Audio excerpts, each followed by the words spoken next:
Isang mag-anak mula sa Las Piñas City na diskubring ilang araw ng patay sa loob ng kanilang bahay. Ano ang kwento sa likod ng tinaguriang Las Piñas City Massacre?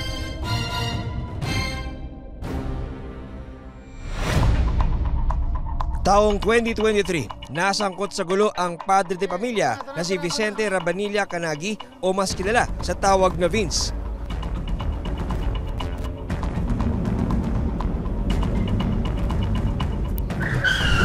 Hey, try nyo! Oh, sir. Uy! Sir!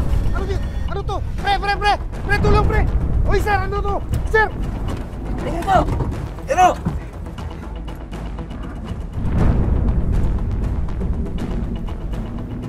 Nagulat sila, biglang dinampot yan, sinakay sa sasakyan. Ganun po ba lang? Teka, ano to? Saan yung pera ko? Oo, ibabalik ko na. Yan din yung sinabi mo nakarang linggo eh. Hindi, pangako, ibabalik ko na yung pera mo. Siguraduhin mo lang. Kung hindi, gigilitan namin pamilya mo. Hindi, pangako, ibabalik ko na. Sige na, sir. Kwento ng kapatid ni MJ na si Vergel, nakaligtas sa tiyak na kapahamakan si Vince at nakauwi sa kanyang pamilya matapos ang insidente na pagdukot sa kanya.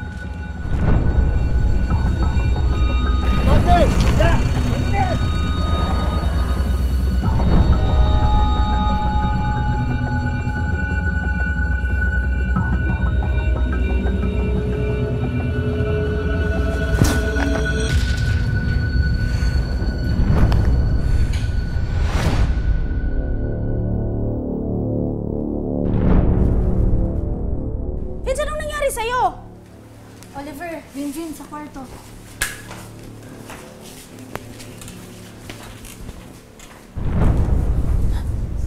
Anong nangyari sa'yo? Kinidnap ako kanina. Kinidnap? Anong kinidnap? Sinong gumawa nito sa'yo? Sinisingil na kasi ako sa utang ko eh. Ginawa kong collateral yung sasakyan natin.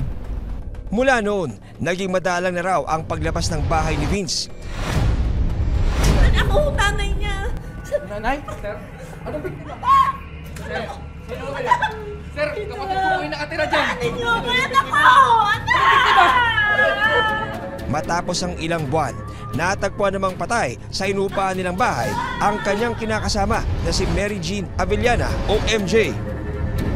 Ang mas masakit, nadamay rin sa krimen ang kanyang mga pamangkin, sina Natalie Jane Cabintoy, 19 years old, at Oliver Bula, 11 years old. Samantala, sa patuloy na imbestigasyon ng Las Piñas City Police, ilang kuha ng closed-circuit television o CCTV ang napasa kamay nila.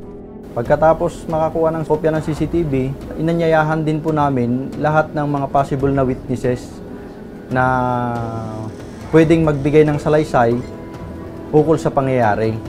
Kaya dinala namin sila lahat dito sa aming himpilan. Sa kuha ng CCTV, pasado alas 2 ng madaling araw ng May 16, nahagip ang isang lalaki na nakatayo sa labas ng bahay kung saan nangyari ang krimen. Makikita rin sa CCTV na may hawak na packaging tape ang lalaki. Yung kulay ng scotch tape ay yung transparent na scotch tape, yung packaging tape ang tawagin. Sino ang lalaki at ano ang kinalaman niya sa nangyaring krimen?